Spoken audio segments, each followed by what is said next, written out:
Welcome to another episode of the AlbumReview.net podcast. I'm Greg Potters. For today's episode, number 76, I am pleased to welcome back Ivan Funkboy Bodley to the podcast. Ivan was a guest on my podcast back on episode number 20, where we talked a lot about his book, Am I Famous Yet? Memoir of a Working Class Rock Star, which was a book that he published back in 2021.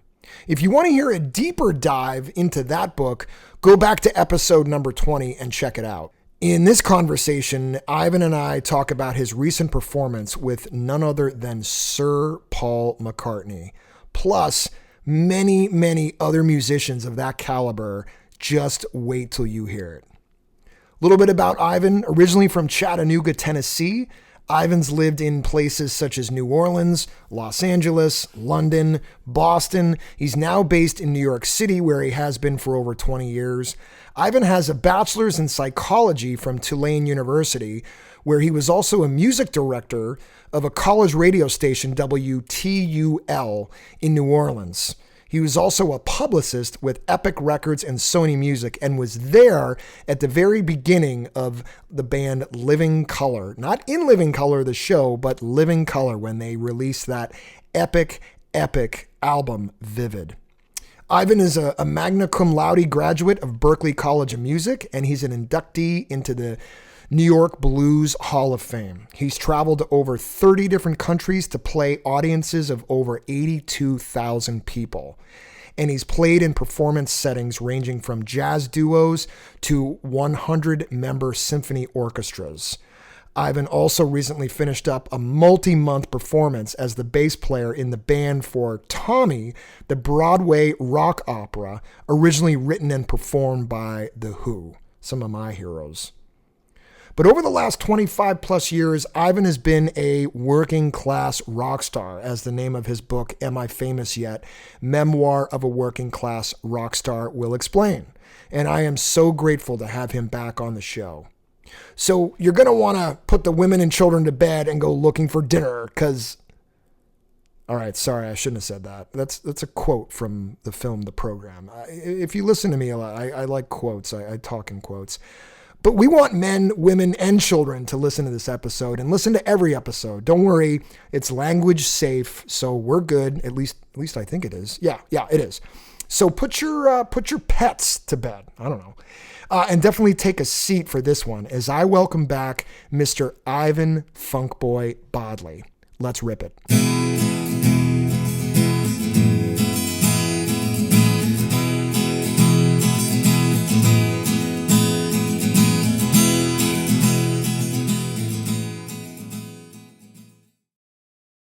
How are you? I'm good, man. How you doing? Good. It's good to see you again, man. I feel Yeah. like I feel like it hasn't been that long, even though it's been a few years. But because I see all your posts every day, I feel like I talk to you. Yeah, it's been a couple of years, right? Yeah, Yeah. it has. It has. I think it was 2021 when we did our first talk. Oh, wow. And Time goes yeah, by. Yeah. I know. Yeah, and I wanted to touch base on like a ton of things today. How things are going with your book. Also saw that you got some new music that just came out recently, which I want to talk about, which is really Right. cool. Oh, cool, man. Thanks. Yeah, definitely. And then obviously wanted to chat about your incredibly cool experiences that you've had. Dude, I also saw a posting, I think today, that you got something coming up is that with Wayne Newton next month? Yeah. That's awesome. Yeah. Yeah. Sometimes the phone rings, you're like, what? Right. Yeah. Wayne Newton? Yes. Put me down for that. Like, the guy asked me if I wanted to do it. I'm like, yes, I want to do that. Yes, put me down. I'm sure are you ever a no guy? I mean, I guess if it doesn't make financial sense or if it doesn't make sense geographically, right? But are you ever really a no guy? That's an interesting question because part of my whole strategy has been to just take everything because you never know what leads to what kind of thing. Right. There are a couple of really only a handful of things that I famously have had to say no to. And it's more like, well, I mean, there's obvious things where you can only be in one place at one time. So right. If you're booked, obviously it's not available. But there've been a couple of things. Like I remember one time, this is maybe 15 years ago or something. they called me and said, we got a gig in Long Island. We're going to do the White Album in its entirety. And I'm like, my God. I'm not prepared for that. That would take me 15, 20 hours of transcription work. Right. Because I didn't grow up, like learning those songs verbatim as a lot of people did. Like there are people who are Beatles people. Right. And I love them, but it would have been so much work, for the $100 or whatever it was going to be. And I was like, if it's not a complete labor of love, and it wasn't, it was just some guys, playing the guitar. I'm like, right. There's somebody else for this gig who's better. Yeah. Cool. Well, and I've had to do that a couple of times, but very rarely actually. Yeah. Well, for the listeners, Ivan was a guest on the podcast a few years ago, back on episode number 20, where we talked about his book, Am I Famous Yet? A Memoir of a Working Class Rock Star, which I love, read it twice. Published it, of course, man, published back in 2021. And I want to mention that a little bit here today, but I want to, do a deeper dive. I guess if people want to do a deeper dive into that book, I recommend that they go back to episode number 20 and check it out. But you also, Ivan, you've got new music that was released or dropped, as the kids would say. The kids do say that, yes. My kids do. Right. As recently as September 20th. So only a couple weeks ago. It's a 6-song EP, right? Is it an EP or an album? It's a little more complicated than that. Okay. The last song that came out was, I think, last week. I'm putting them out every 3 weeks. I have a new track coming out. Okay. All right. Between now and I think we're fully scheduled through April of 25 at this point. Cool. There's a couple of things that happened. Like during the pandemic, we were all sitting home. We weren't able to work. So like all of my friends were all suddenly available. So, but we had to record remotely. So I did a whole series of probably 25 different finished tracks with people literally all over the world. I have some people from India. I have some people from Europe. I have some people from Japan, people all over the United States. But we were just like emailing tracks back and forth. And I'm super happy with the way the things came out, because I'd been recording that way even before the pandemic, because we've been doing some recordings with Moses Moe from Mother's Finest down in outside of Atlanta, Georgia. So we kind of had the remote recording thing. Me and my drummer pal, Kenny Soul, we kind of had the thing already sort of dialed in. And then once the pandemic hit, like suddenly everybody became an independent producer. And totally. So I did a ton of tracks that way, so I've just now got the mechanism through a company called Synesthesia Music to get these things all finally platformed. So they're on every possible digital platform available, the Spotify, the iTunes, the whole thing. And then the idea being to sort of have these things available for listenership, but also have available for licensing. This is kind of what this company does too. So like if people need things for soundtracks or commercials or whatever, this stuff is now available in a way that it wasn't sort of just sitting on my hard drive doing nothing for years. Right. And even before that, I had a recording project band that I did a couple of CDs with. My friend James Dower is a great keyboard player, now lives in central Massachusetts. And my drummer pal, Joe Goretti, who now lives in Buffalo, New York. So we used to, when we all lived in New York City proper, we would meet over at Joey's house every other Tuesday or so. And Jim and I would bring in a tune. So we would bring in a piece of paper. We would pass out the paper, just a trio. It was like kind of an instrumental sort of fusion-y kind of old trio sort of vibe. And we would pass around the paper. We would rehearse it once. We would record it once, because Joey was working on his recording techniques and miking drums, all this stuff. And me and Jim were working on our composition techniques. So it was this perfect little trio project band. And, then we would go across the street and have a sandwich, and then we'd come back and do the other guy's tune. So between that, Jim and I both have like 75 tracks, completed tracks in the can. The same thing, like I've been sort of figuring out how to platform these things over time. Right. So I have 2 concurrent compilation releases that are going on. One is called Amorphous Allies, which is a compilation of the pandemic era tracks. Okay. And then I have another one called Three-Legged Dog, which is the trio stuff. I saw that. That's the one that I saw. I thought it would have been enough.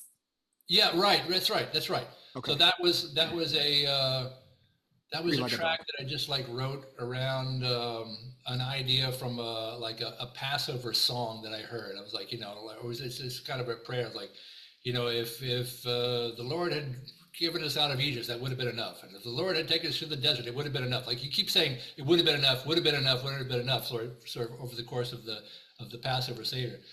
So that kind of became a little catchphrase in my mind, and I wrote a little instrumental thing for it.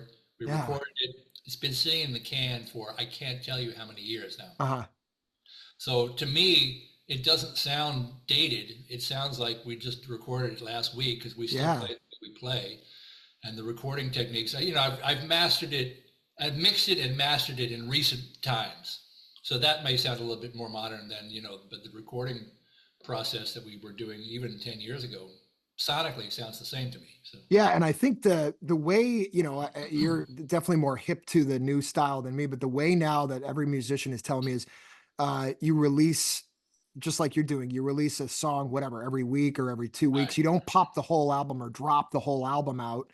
it doesn't help. Um, Yeah. yeah, right. Why do you think that is? It's the nature of streaming and what streaming does, It's kind of attention, like it's kind of like putting out an episode on television. You get the yeah, listener or the watcher interested, and then maybe the next week they want to, or the next day they want to follow up and watch episode number two or something. Is that kind of kind of, but even before that, like this is started with iTunes. And right? what iTunes was marketing was tracks. So you would buy Right. a track for 99 cents. Right. So it became, starting in the mid 60s somewhere, like LPs, the concept album became a thing. Right. If you think about, the Who's Tommy or whatever, like suddenly we have a long form Yep. album concept, Yep. and that went up until the early 2000s, and suddenly it became a singles market again. Right. iTunes Right. made it into a singles market again. So that's continued into the iTunes and the streaming and the Spotify. It's all about the singles. But then what we do, it's called a waterfall EP, what you saw. Right. Okay. So when I Makes sense. released the new track, would have been enough.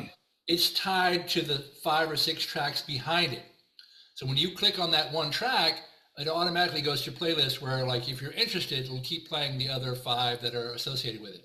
And then next week or 2 weeks, whatever it is, 3 weeks from now, there'll be another track that'll be the one ahead of that on Would Have Been Enough. So if you click that, it'll play that, then it'll play Would Have Been Enough, and it goes backwards. Sort of. It's kind of Oh, very cool.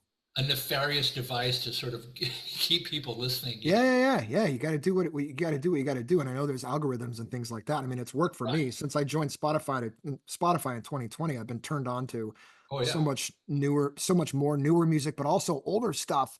Bands that Absolutely. I like, I'd always known about Crazy Horse, but like one day when I was building my Right. shed out back, it played like 4 Crazy Horse songs that I'd never heard. And I was like, what that, where have I been? So That's a good band. Yeah. that's Right. mainly the reaction I've had to the older stuff. Right. Bands like America, and then I'm like, where have I been? Like, why haven't I? So, well, I know you've been busy, man, and Yeah. within the last month, I think it's been the last month, you've had at least 2 jams with Chad Smith from the Chili's and Andrew Watt. Yeah. For Yeah. people who don't know, Andrew is a fairly well-known musician and producer. I'll give you the cliff notes. Yeah, He's got 6 Grammys, right, right, including Grammy Producer of the Year, I think 2021. He just did the new Pearl Jam. Rolling Stones album, Okay. the new Pearl Jam album. He just did Yep. the new Lady Gaga Bruno Mars single. He just did the latest the Dua Lipa song on the Barbie soundtrack. Stop me anytime. And he's Post he, Malone, Justin Bieber, Ozzy correct, Osbourne, Iggy all of that, Pop. Right. all of Yeah. that. So Yeah. so I've known him since he's 16 years old. Wow. He's only He's like 30, early 33. 30s, right? Yeah. 33. Yeah, Yeah. 33. He's the absolute center of the modern music business right now. Yeah. He's a great guy. I've known him since he's a kid. He used to come to the Monday night jam session that I would play in the house band at the where were we? At the bitter end or the cutting room, I think, possibly, and sitting with the band. And the first time he ever went into the studio to record one of his songs was at Richie Canada's studio. Richie Canada is the sax player from Billy Joel's band, who has a great studio in Glen Cove, Long Island, called Cove City Sound. So the first time he went to Cove City Sound to record, I was the bass player. So the first time he was ever in a studio, I played with him. And then I didn't see him for a long time. And during that whole time, he was becoming like the biggest thing in the world, sort of thing. And then he came back last year. He came back to the Monday Night Jam to sit in with us, That's on awesome. a Monday, and he was taking us through, all kind of cover tunes. We were doing Prince and Led Zeppelin and whatever off the top of his head. And I'm just sort of matching him, note for note, as I used to do when he was 16. He would come in and play the same songs, and I just handed him my guitar pick, which has my website on it. It's like, it's like, Nice. hey, nice to see you again. If you ever need anything, just give me a call. Year goes by, nothing, and I'm fine. He's in a different time zone. He's in a different tax bracket. He lives in a different world. He lives in Los Angeles now, so we don't see him as much, right? I went to Greece with my partner Julie. We were making pottery. We were on a pottery retreat. So we're doing something. She's a musician too. We're doing something that had nothing to do with music. We're playing clay and we're making pots and we're dealing with the earth. Cool. And suddenly, out of the blue, my text, email, Facebook Messenger, Instagram, they all go off at the same time. Bing, bing, bing, bing, bing, bing. Call me about a gig. And it's what? And he wants to do this gig at a place on Long Island called Stephen Talk House. Right. Which has been, it's been around for a while. Yeah, since the 70s. It's a legendary tourist stop. It's in Amagansett, New York, which is almost the very eastern tip of Long Island. Yep. It's a 250-seat club. It's a tiny place. And he wants to do a gig, and he said the drummer he's got is this guy from the Red Hot Chili Peppers named Chad Smith. I'm like, oh, good. Yeah, Chad will be fine. And he's got another guitar player named G.E. Smith, no relation, who was the music director. G.E. Smith from the 80s and 90s on SNL, Saturday even into Night the 2000s. For 10 years, Hall & Oates for decades kind of thing. So I'm thinking like, all right, this is going to be interesting. It's going to be a good band. And he wanted me to find a keyboard player and find some horn players for us. So I'm in Greece on my phone trying to like contract this gig. 7 hours ahead of New York, 10 hours ahead of LA. Yeah. And the gig was a door deal.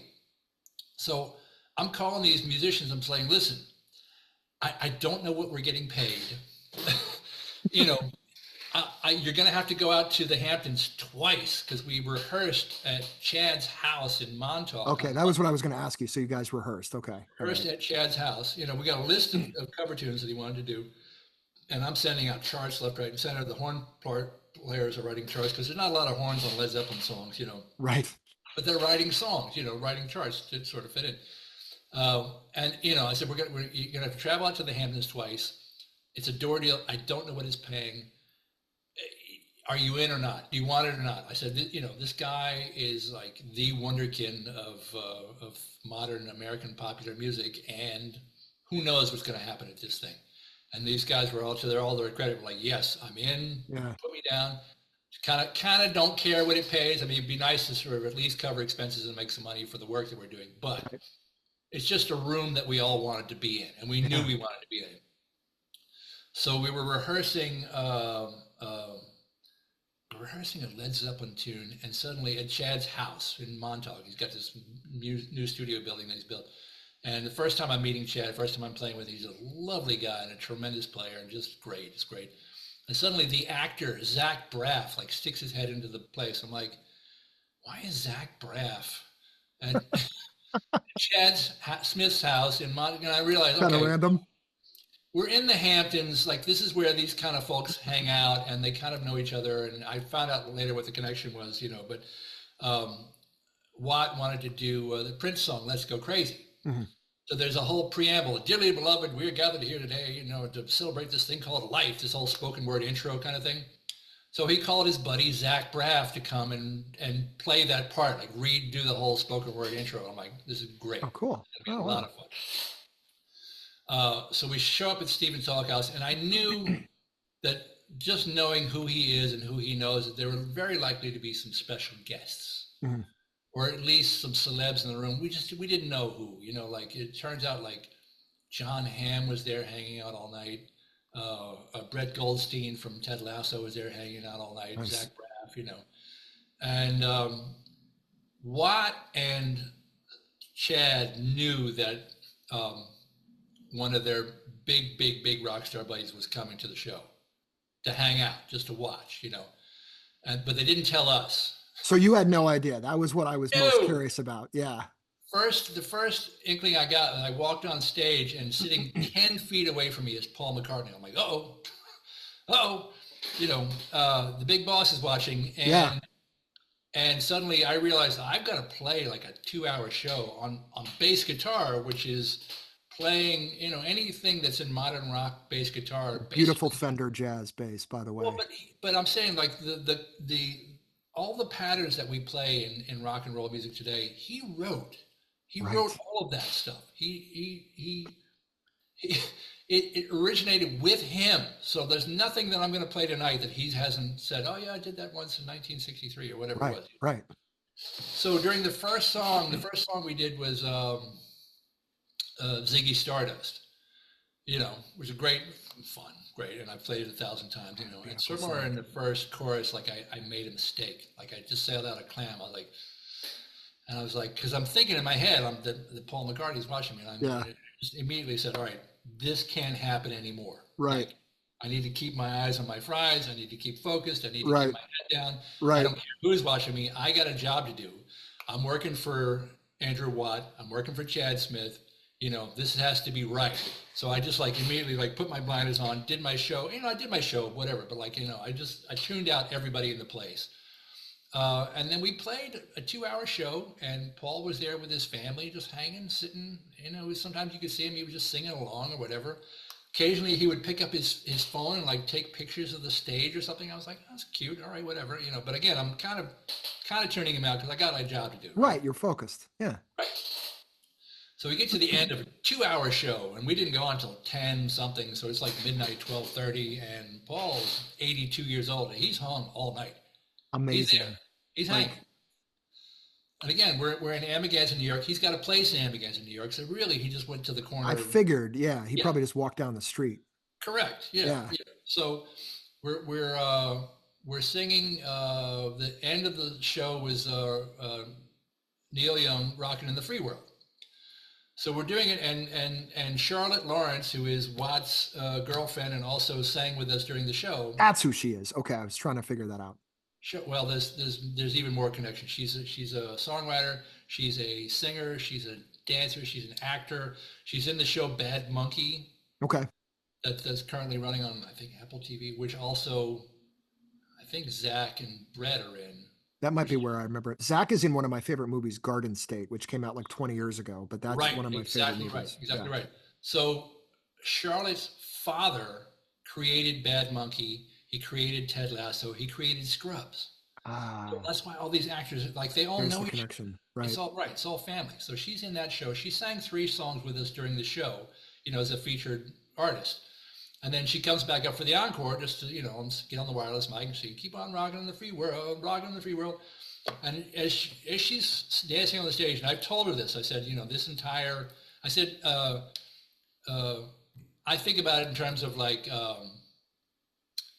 Andrew and Chad went to the fireworks stand and bought fireworks and lighters and matches and gasoline, whatever, and brought all the stuff to the gig. They brought everything, all the artillery they brought with them. But Charlotte lit the match, because what she did was she got the wireless mic, keep on rocking in the free world, and she sees Paul singing along. So she's close to 6 feet tall. She's really tall girl. Yeah, just beautiful, long blonde hair, and definitely I could striking, a stunning human being. She's singing, and she walks over to Paul, and she just holds out her hand to him like this, and he takes her hand, and he stands up, and we're like, "Uh-oh, what's happening now?" She pulled him on stage. Okay. She didn't pull him on stage. She just extended her hand. Kind of offered. Yeah. She just wanted to hold his hand while he's singing, the same song words that she's singing. He takes it upon himself to stand up and walk on stage. And now, she's got one wireless mic, so he wants to sing face to face with her in the microphone, which who wouldn't? She's wonderful and amazing. So we're singing with Paul McCartney, "Keep on rocking in the free world, keep on rocking in the free world, keep on rocking in the free world." We finished the song at this point. The song's over. We don't want it to end because Paul McCartney's on stage, but we have nowhere to go. There's nothing to do, and we're in the key of E minor at this point. He just starts singing. Sorry, go ahead. I remember watching the video. Right. Well, so check this out. So we get to a point where like we've sung the words "Keep on Rocking the Free World" Like 100 so times. many. Yeah, it's embarrassing at this point. Like we have to do something else. So he takes the mics. He says, "I've got it. I've got it. Last number." Well, she was just. Yeah. That's the amount of time we had to. Right. That's the amount of of notice we had to sort of understand what song we were in, what key we were in, and catch up. I could tell as a musician that you guys Yeah. were like thinking it in your, but you guys were right in there. It was almost like that video was edited, even though it wasn't. It was an unedited video of you guys, and you were right there with it. Well, And that was what was so cool. So I thought you guys might have rehearsed that, and that's how good I thought it was. No, not at all. I mean, I'm not rehearsed it other than the fact that we played that song. You played that song a billion times, probably. A billion times, right? Yeah, right. Like that used to be the end of the Shirelles show. They would do it in the wrong key, but I played the song hundreds of times. So yeah. So yeah, as soon as he said that, everybody in the band, like, we were in E minor, so we all shifted to E major and immediately went into the pattern, and and then because the composer's on stage with you, he didn't do the 2 minute and 37-second long single version. He's passing solos around, he's changing the arrangement, he's putting tags onto every chorus. I wouldn't dance with another solo standing there. He was singing again. I wouldn't dance with another. So I'm thinking, like, are we going to the end? Yeah, are we ending? It's like, but no, we're not ending. So we passed it around. I don't know. It was like the whole video that went, because as soon as he walked on stage, everybody in the place, their phone came out. Of course. So it was viral. It was everywhere, man. I saw it within, like, the next morning after it had happened. I think it was on your page, one of your pages, but then I saw it. I got, emails from Relics, which is a relatively, well-known rock sort of online magazine, and a bunch of other places as well. It was in People magazine. Right. I saw that. Rolling Stone. You were in Rolling Stone as well. The next one, I think. Yeah, right. Rolling Stone, Spin. The first one I saw online was Spin. It was in New York Newsday, online and in print as well. Yeah, so yeah. My name in New York Newsday. I love it, man. Well deserved. So did you played a couple other tracks with him as well, right? You guys ended up going for like another 30 minutes after that? No. That was it. Like, that was it. Okay. Like, okay. The video that you've seen is like about 6 minutes long, and that was sort of the end of it. Okay. And then we sort of, like, because that was the end of the show. We've been on stage for like 2.5 hours. Right. So we were done. He was done. So we all go upstairs to the dressing room, and we're just trying to process, like, what the heck? What just happened? What just happened? And I'm talking to my new close personal friend, John Hamm, who I don't know at all. I've never met before, And he's Seems like a nice guy. He's a lovely guy. Yeah. But John Hamm is talking my ear off. He's going like, man, I love, you guys were great. I love watching the band. I like watching the bass. I watch the drums. I really focus on I'm like, John. We just heard, like, going through the room, like, Paul's coming upstairs. Paul, so as big a star as John Hamm is, and he's a big star, like, suddenly I needed to, like, put him on hold and go, right. Try to talk to Jesus over here for a second, just to sort of say hello. Any other night in my life, I would have talked to John Hamm for hours. Right. Yeah, exactly. I would have been happy to, because he's a lovely guy. We actually did reconnect with him later in the night. He was talking about he had throat surgery and the whole thing. He's great actor, man. Great actor. Tremendous. But his star, like, suddenly shrunk. Yeah. When the most famous man in the world walked into the dressing room, you're like, yeah. Sorry, I'll be right back. Yeah, I'll be right with you. Now, did he kind of, because I feel like the most famous people in the world are all of a sudden little kids when he walks in the room. Were the other guys kind of like that as well? Yeah. He's a Beatle. Yeah. Right. Right. It's like there's no. I've been talking to people since this happened, because people trying to explain it to sort of younger people is like, well, he's, you think about the most famous musician in the world now, maybe is Taylor Swift. Taylor Swift, right? But Taylor is still not Beatle famous. No. And because the Beatles, because of the Ed Sullivan thing, like, it was a culture, it was a shift in the culture, the entire culture. 100%. 73 million people watched that show, and the world changed the next day. And, Taylor might get there in 20 years, maybe. I don't know. She might become that famous. But right now, as huge as she is, she's still not Beatle No, famous. you're absolutely right. And I mean, Yeah. Paul paved the way. Paul and the Beatles paved the Yeah. way for what Taylor is doing now. And no knock I on her, mean, but and you no, could, it's there are others like, Elvis, Michael Jackson kind of thing. There are people at that level. And Taylor's, right, she'll be there, but she's right, still not a Beatle. right, right. Good God. So did you get to say hello? I mean, I guess I've heard stories from, other folks like yourself that have had a chance to meet him, and it's a very Yeah. quick, like, hi, nice to meet you, type of thing.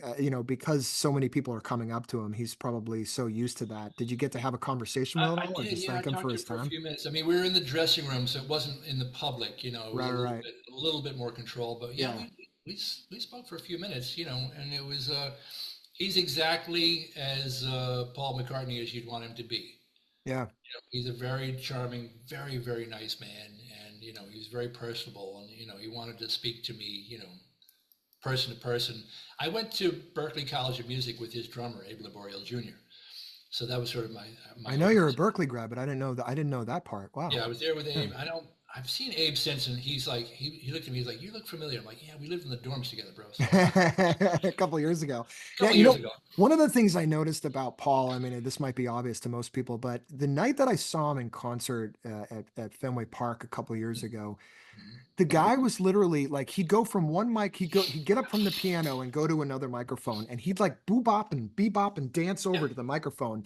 And now I had a couple beers that night, and I was a little nostalgic, but I was thinking to myself, this guy is just he's happy, and I think yeah, that is why he is so active and vibrant at 82, yeah, because I think you can eat the right way and exercise, but if you have a lot of, I don't know, I mean, everybody has trouble in their life, but if they really let it sink in yeah, and take over their soul, I'm getting a little uh, uh, uh, spiritual right now, then I think that can have physical, biological effects on you. And that night when I left the show, I was just like, this is another reason why this guy is so magical, is because all the tragedy that he's had in his life and everything he's done, and he still comes off as one of the happiest people around. And I got to think that that's got to be why he's able to do the things that you're saying,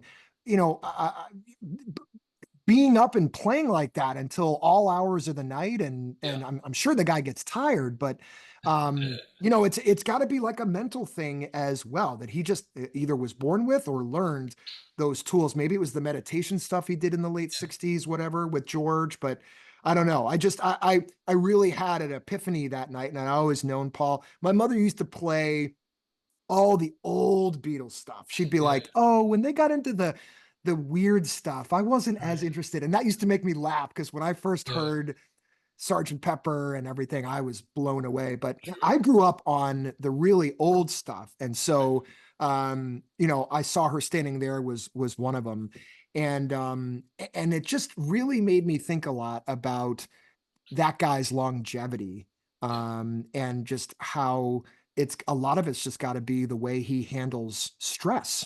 He And wrote I that and song. He wrote that song 61 years ago. right, right, yeah, exactly. And Yeah, it's going to be here well after he's gone, and the generation that grew up with him are gone. yeah, yeah. And I don't know about you, man, but I think about that stuff a lot, which I gotta sometimes it's fun to think about, and other days it's like, oh God, okay, this is a little exhausting. So now you did another gig recently at the Brooklyn Bowl. Did How was that set up? That was for Jimmy Fallon's birthday. it was Or was that just a coincidence that it happened to be his birthday? complete coincidence. That gig had nothing to do with Jimmy Fallon. That's what I thought. Yeah, but where he came and sat in with us and sang, and the people at the Brooklyn Bowl knew that it was his birthday, so they did the cake for him and Nice. gave him the cake on stage. So yeah, yeah, that was nice. That was nice. But it was the same thing. So like this thing that we had done in the Hamptons. Last thing I'll say about Paul Yeah. McCartney. I don't know him, and I don't know much about his life, but I suspect, if I had to guess, I think that he really really likes to play gigs. I think he likes that. So I Yeah. think when you saw him at Fenway, he's ecstatic. He's playing a gig. It's what That's he likes his to do. that's his favorite thing to do, and it's his Yeah. favorite And when place he to sat in be. with us, he was having a good time playing with a great band. Right. So Right. think that's what motivates him. So anyway, Makes but this sense. gig, as you said, went to People Magazine, New York Newsday, Relics. It went viral, went global like immediately. So Smith and Watt are both having a better availability this year than they've had in recent years because they're both really busy. But I think Chad, just finished up like a 2 year long Chili Right. Peppers tour last Right. summer. So he wants to play too. Like Andrew wants to It's the play lifeblood. gigs. He's a Right. performer. He spends all of his time behind a mixing desk, but he likes to play. Chad likes to play. So we had so much fun in the Hamptons. Said, let's do it again. And I think it came about in a way that only it would happen in Andrew Wattland, as he was at backstage at his Pearl Jam show at Madison Square Garden because he produced them, because he knows them, and backstage he runs into the guy who owns the Brooklyn Bowl.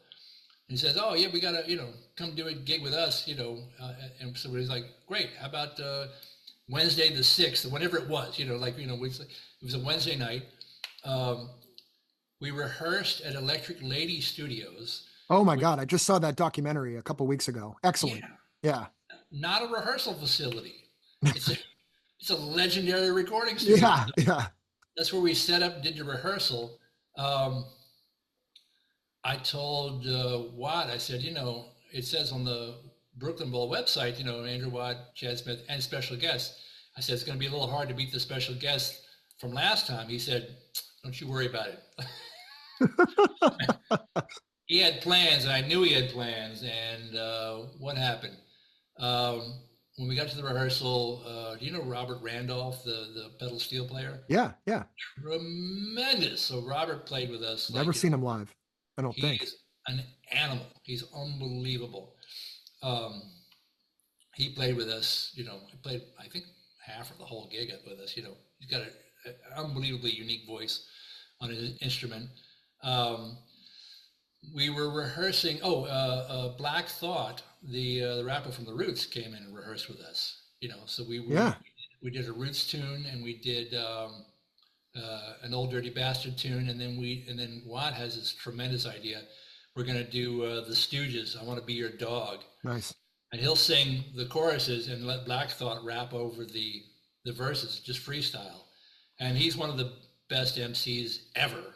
You know, so we're like looking at this guy in rehearsal, like just saying these incredible things, and we're going like, this is going to be tremendous.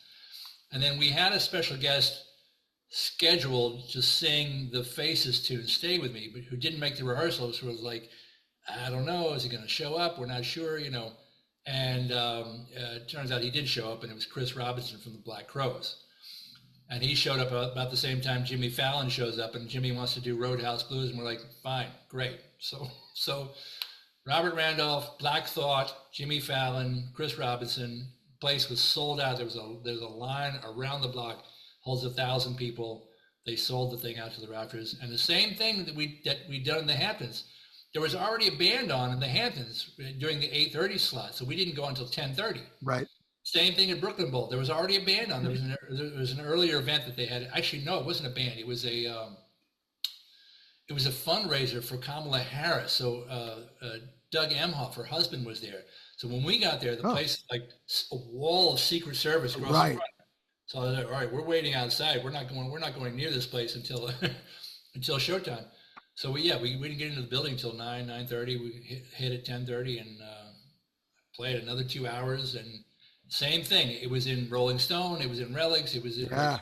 that thing And went. not long after, like 2 weeks after. So you've been getting some, it's all about consecutive hits, for lack of a Yeah, better term. And yeah. you were getting a lot of that. And I noticed the video I saw, which went viral very quickly, was of Chris, I think in more ways than one, saying, I'm paraphrasing a little bit, but sorry, we're not going to play any Stone songs. We're going to do a Faces song or something to that nature.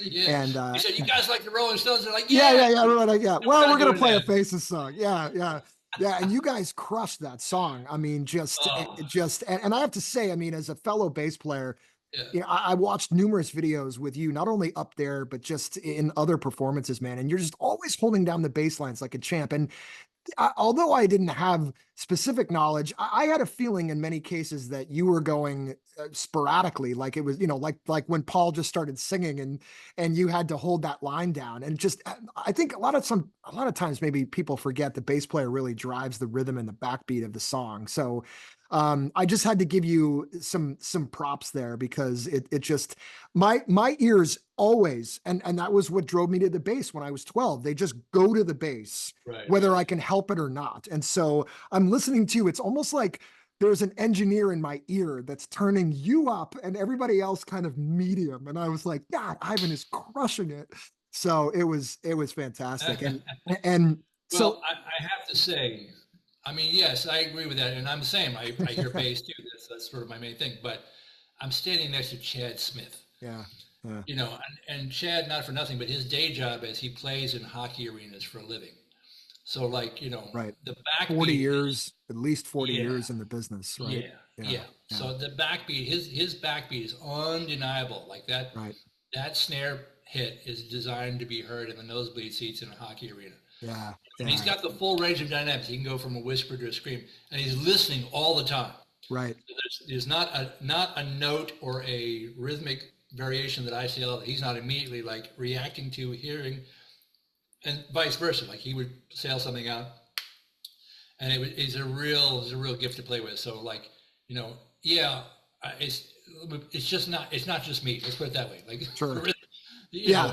You he's can't an take, you're like, I can't extraordinary. take all the credit. Chad's No, able to, yeah, no, he's driving the boat, and I'm just kind of like, hanging on for dear life. yeah. But also trying to make sure that the chord structures are right and the arrangements are right and all that kind of stuff too. So, Well, you're talking to a guy, you're talking about a guy that has been playing with Flea for 40 yeah, years. yeah, So yeah, yeah.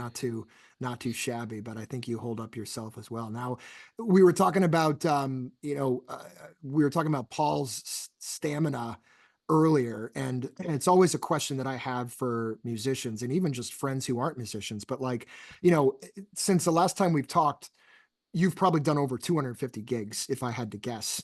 Um, Way more than that. right, probably double that. So, Maybe three um, times. Three times that. so I Because mean, I average about 200 and change per year, so okay, 200, there you go. 250 a Okay, year. So yeah, if it's been 3 years, we're in the seven. triple that. Yeah, So, like, how is working since the last time we talked? So yeah. going back like 2.5 or so years, how's working on the road been constantly? Like, how's that been putting a toll on your mind and your body, if at all? It depends. It depends what it is, because I've done some. We did a humble pie tour last fall. Still playing with them? That's awesome. Yeah. Oh, Yeah. that's great. So good. And that was like 12 days in the van and 12 days of me driving the van mostly. So that takes some energy. Like a lot of it's the travel, not even the gig so much. It's Right. the travel. Right.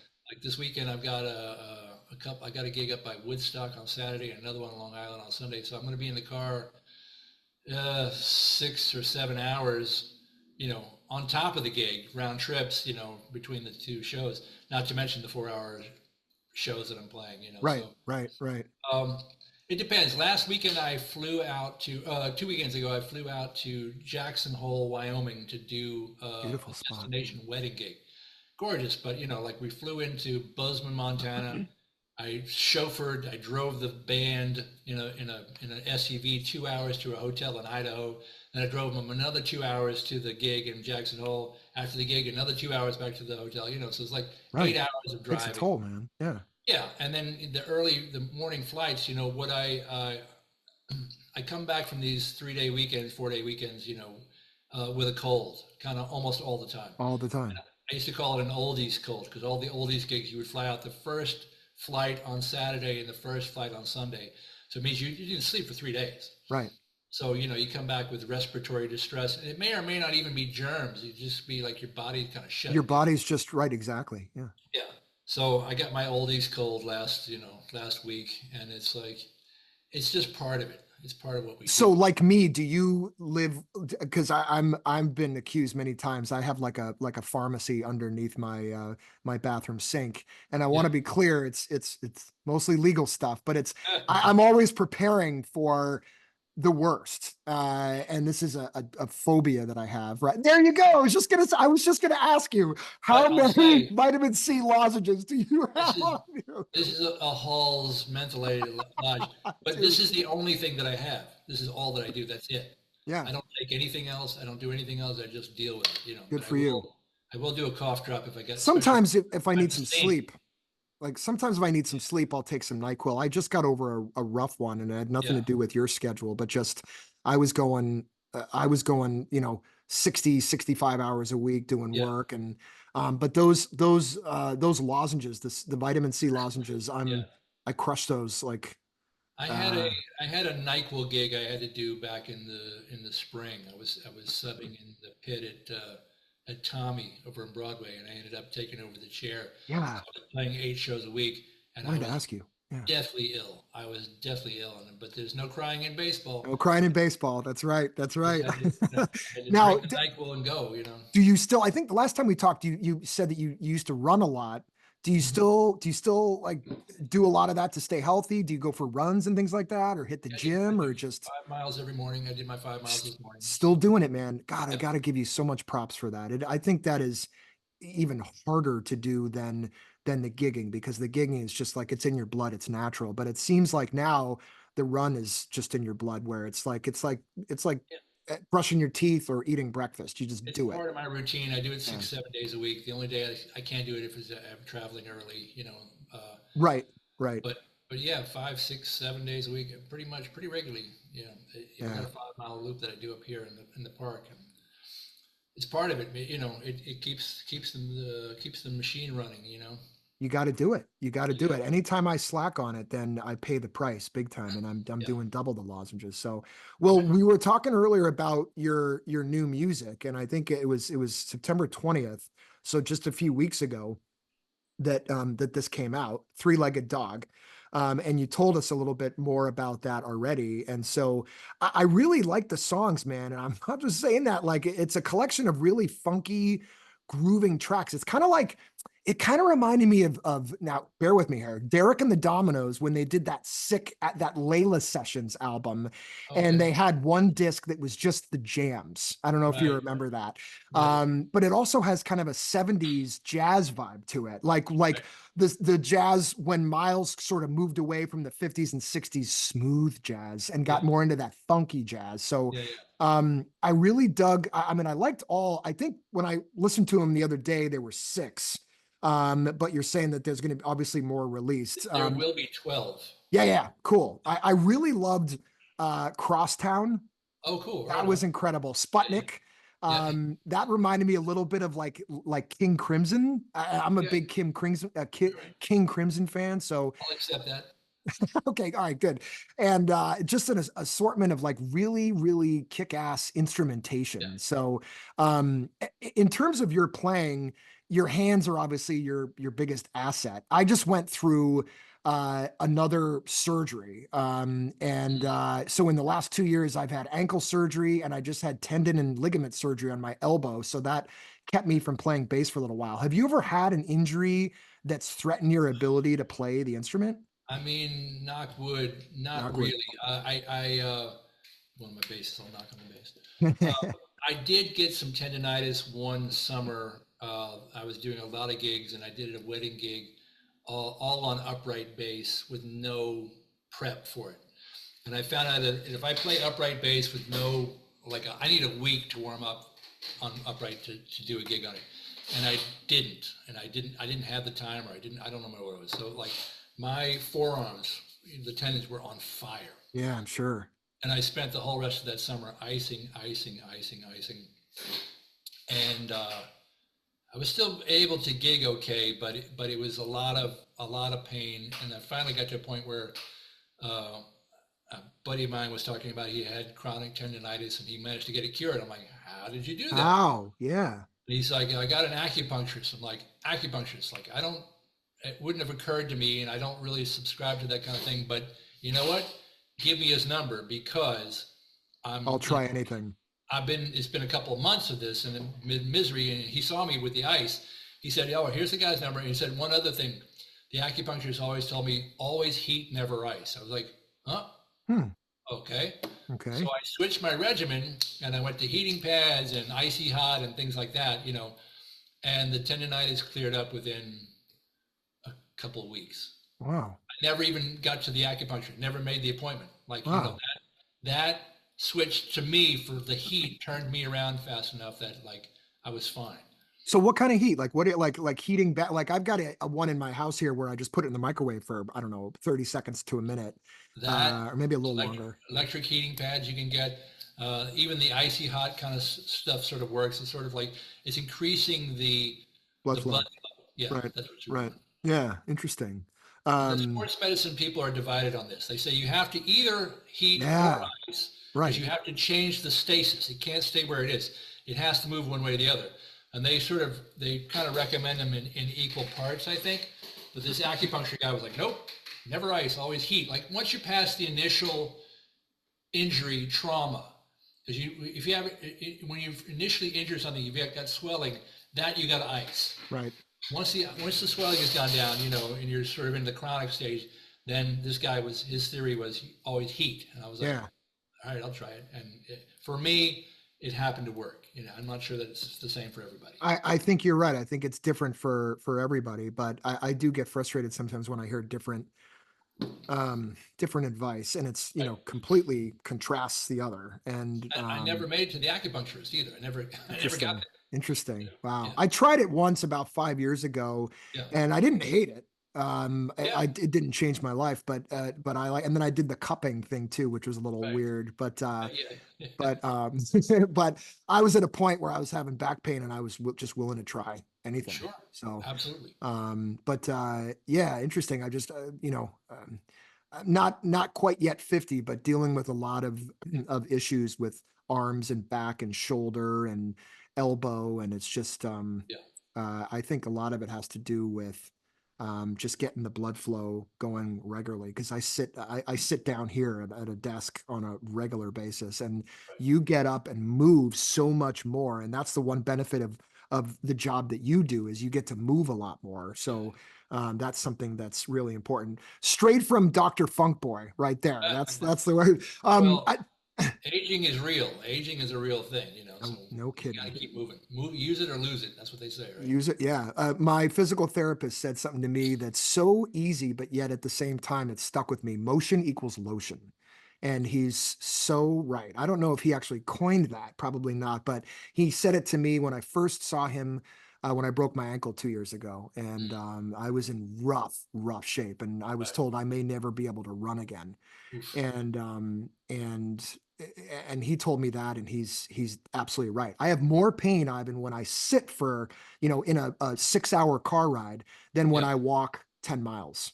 Right. It's amazing. So I always want to ask you about your take on the music scene today. You and I feel like connect on classic music. But I think you're probably a lot closer to either yourself or the people that make newer music.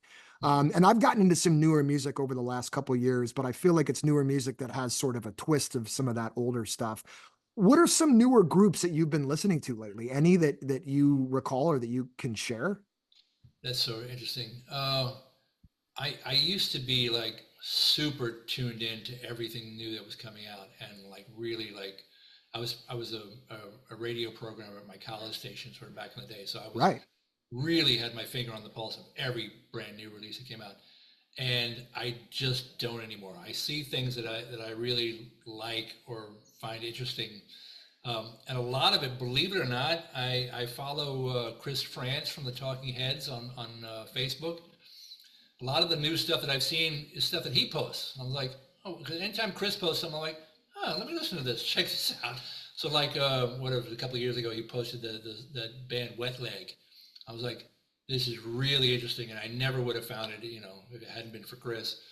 So whatever I use tastemakers like that, it's like Cool. follow people that are having their ear to the ground, and much more into the scene than I am, because a lot of my focus has been on the old stuff, Good stuff, man. and rediscovering a lot of like unissued or rare B-side kind of stuff, from 60s and 70s, that funk and soul kind of era, was sort of like my main thing. So I'm more focused in the historical record than I am on the current. But that said, as you say, sort of the kind of the neo soul people that are putting stuff out, like all the stuff that Bruno Mars is doing. I'm like, yep, I agree with all that. All the stuff that Dua Lipa is doing, I agree with all of her stuff. Lizzo, the wedding band industry just added a new song this summer. It's that song "Murder on the Dance Floor," right? And it's an old song, but it showed up in the movie Saltburn. So I think the song's probably 15, 20 years old, but it showed up in the movie Saltburn last year. So like suddenly all the couples were requesting it now. Wow. It's got a tremendous bass part to it. Like it's like a 70s disco track. It's really fun to play. So, so things come across my radar that way too, just from doing weddings, funerals, and bar mitzvahs. So, Well, the last time we talked, I remembered this from just from random memory that I asked you the same question and you were like, this guy named Marcus King. yeah. And so I went right after we got off the call, I went and turned him on as I was making dinner that night. And I've been listening to that guy now for, a couple of years.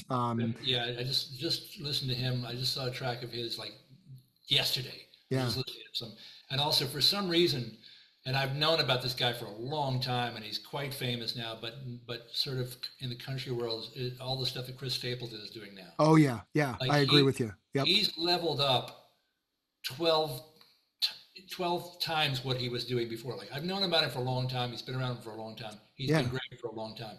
But suddenly this last year, he leveled up in a way. I agree. Not just only in terms of his artistry, but also in terms of the way he's been able to communicate it.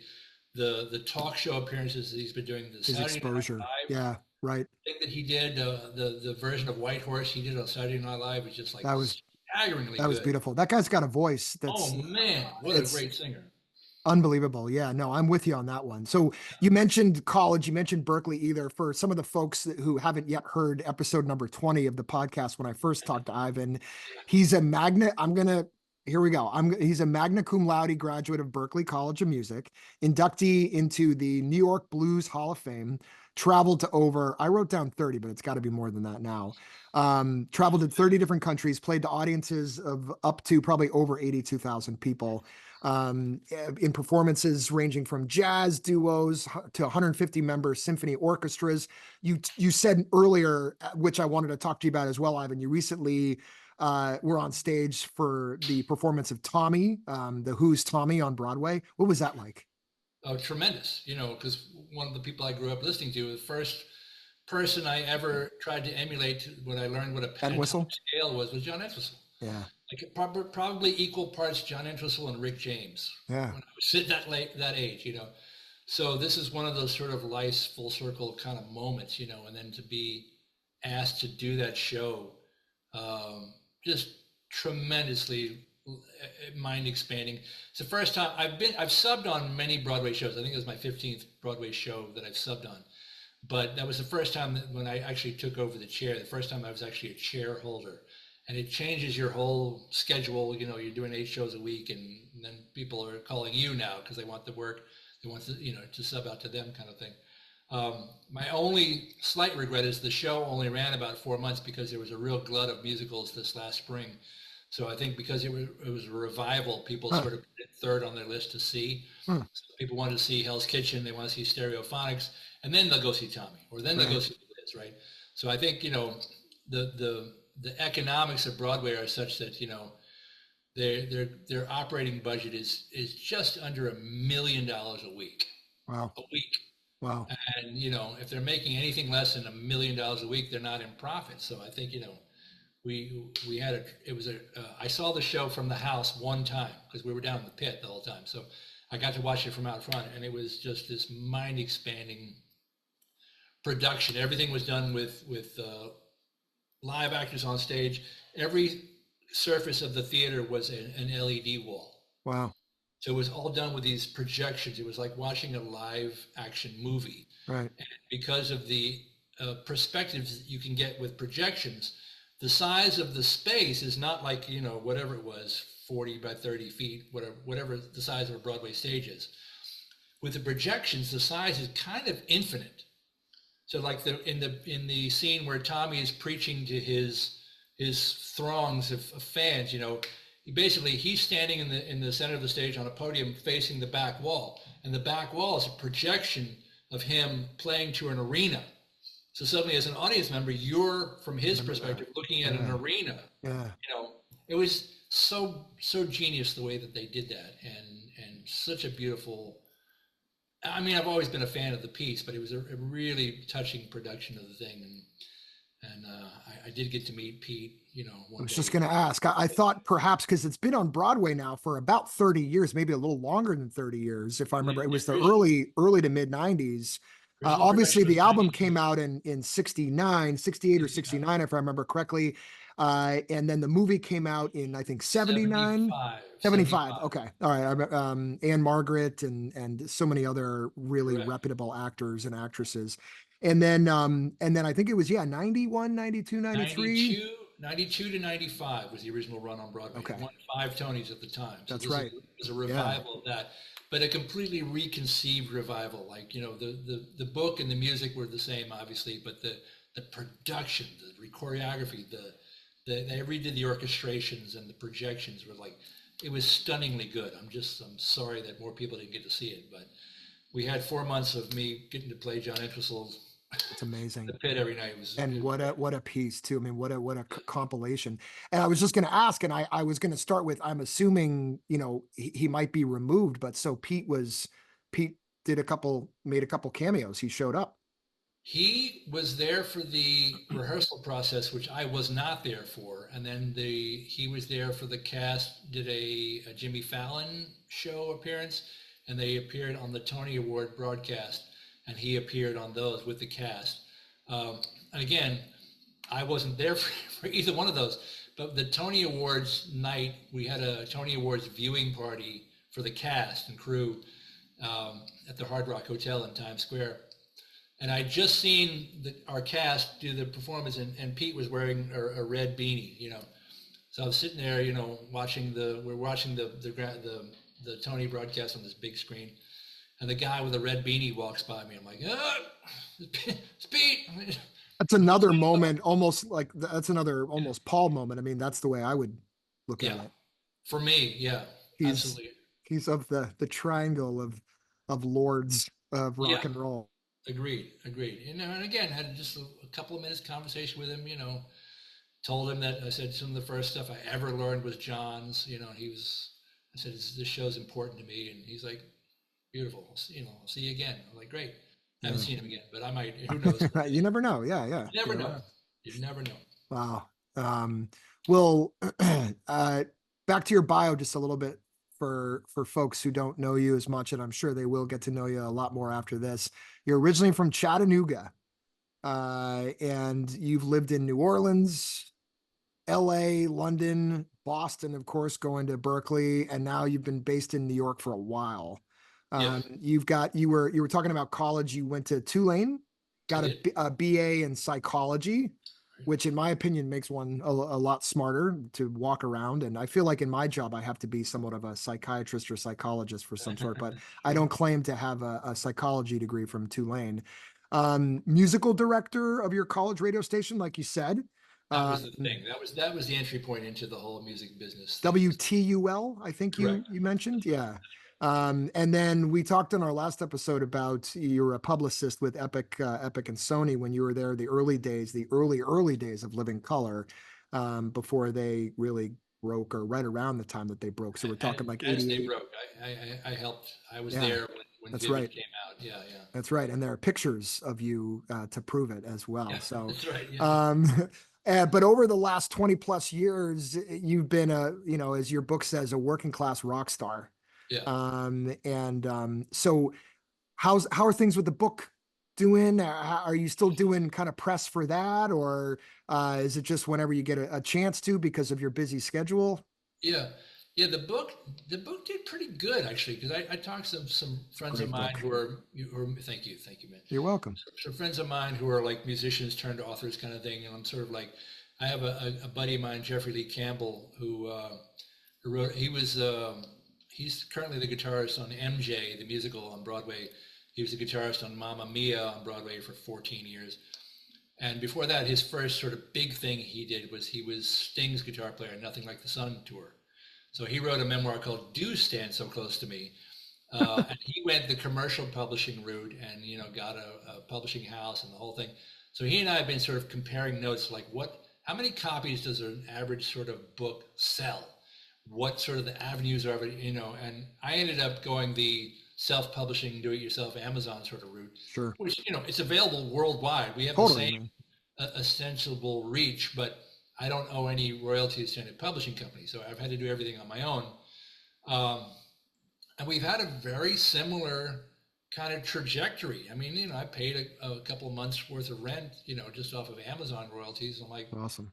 That's a success to me, an artistic endeavor that I started, maybe a few years before the pandemic. I'd actually got most of it written, but, suddenly having all of our gigs canceled, I had time to sit down and like really finish the thing. Right. Yeah. So like, I think it's kind of run its initial course for its big sales spike, but I do see a couple of copies going out the door every month via Amazon, and it's great. It's an excellent book, and I think you're a true pioneer. And I have so much respect for somebody who really does it and loves it. And like you were saying, you rarely say no to things, but I also give you the respect to the fact that there are times when you have to say no for other reasons, but it's clear this is what makes your blood pump. And every time I see a posting of yours or all the other pages that I follow, it just warms my heart and my soul, man. So I just wanted to thank you so much for coming on again. Like I said, even though I haven't like talked to you in a couple of years, I feel like because of the a lot of the stuff I see online, I feel like I'm like, yeah, I talked to him last week. I'm pretty active on social media, as you see, obviously, and as you've sort of discussed here, this year has been kind of special. There's been a lot of special here, biggish things that have happened. Like, I posted on social media, here's the photo of me singing to Paul McCartney's face that ran in People magazine. You can repost stuff like that. Like, it's not even bragging. It's just sort of like, no, this happened. Yeah. And so it's been very fortunate. It's not just luck in right place, right time. I mean, obviously you've earned where you've gotten to. So I have a tremendous amount of respect for you, man. So it's right. I mean, it is and it isn't, right? You're right. It's hard work, but it's also, after 30 years of hard work, suddenly you might have a moment like that. But you build those relationships as well. I've noticed that in my business as well. And it's all about what I've learned the most, and it sort of seems like common sense, but just getting out there. So whenever I have a night where I'm sort of, oh man, I don't know, I kind of want to just sit on the couch, and I'm like, no, go out there. And more or less now when I go to concerts, I don't have anything to drink, and I just go around and I talk to people and I get their experiences, and I hand out cards, but I also meet a lot of new people. And more often than not, Ivan, I'm meeting people that are asking me like, hey, I'd love to be on the podcast or something like that. So a lot of it comes from inspiration, I think, from you. When we first talked, you were one of my earlier guests back when I was maybe only doing the podcast for about a year. And it just it's given me a lot of enthusiasm. So that's so cool. And you're exactly right. Like you're sort of like out of sight, out of mind in a way. You have to just show up for a lot of this stuff, and go to the jam sessions, go to the concerts, just sort of be seen. When people see you, they go like, I think I have a gig for you. Like, you just reminded me, like maybe, I've gotten so many things that way, just because I happen to be walking down Bleecker Street, and by the bitter end or something, I see people I hadn't seen in years. Like, so like, you'll get it won't mean anything at the time, but like in a week later, you'll get a call like, hey man, can you come sub for me for this thing? And again, you just don't know what leads to what. You just don't, right? Yeah. That's what makes the world go round, I think. So, well, anything else? This is really all I had. And I just, again, appreciate, I love all the stories. Anything else that you wanted to mention or plug, or I guess you got the Wayne Newton gig coming up, which is awesome. That's so great. And is that going to be out in Vegas? I feel like no, that's at the Mohegan Sun Casino in Connecticut. Yeah. Oh man! I just got called for that. It's funny that you mentioned it because I just posted it today. And what's the date? Sorry to interrupt you. What's the date? That is Sunday, November 10th, I believe. Is that right? Is that right? Sunday, Okay. November 10th? Well, then 10th is a Sunday, so that sounds That's what it accurate. is, Sunday. Yeah. And what I know about this is a saxophone player I've been known for many years named Baron Ramonde called me for it, and he said he said, "How's your sight reading?" I'm like, my sight reading is good for a bass player. It's not good for a horn player, because horn players, they read their whole lives, they can read fly shit, but bass player, rhythm section players, we don't read as well traditionally. But I'm good for a bass player. I'm pretty good. And the reason he's asking is because there's a same day rehearsal that day in Mohegan, and we're going to go. They're not going to advance us the books. We have to read the books cold at sound check at rehearsal. So you have to be able to read. So I'm just kind of keeping my fingers crossed that A, I can do it, and B, the charts are decent and it's not a total disaster. But I know it's going to be a story.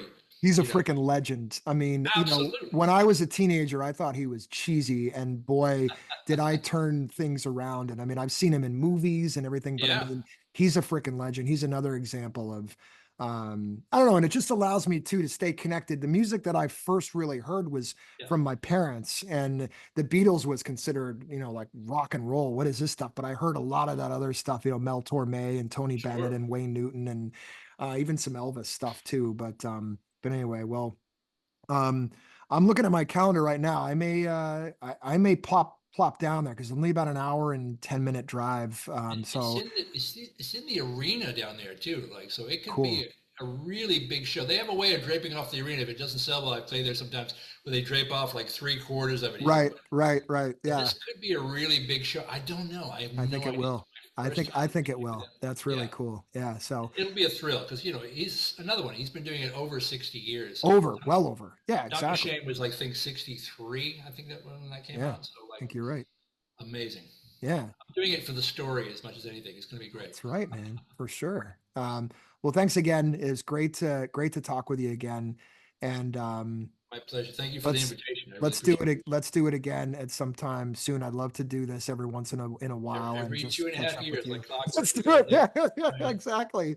Well, have a good weekend. Good luck at the gig. You said you had another one tomorrow, I think, or Sunday. Oh So yeah, good I'm luck working, at the gigs. working, Um, working. and have a good restful Friday night if it is indeed restful. And I'll talk to you soon, my friend. Right on. Thank you very All much, right, man. bud. See All you. right, rock on. Take All right. care. All See ya. right, bye bye.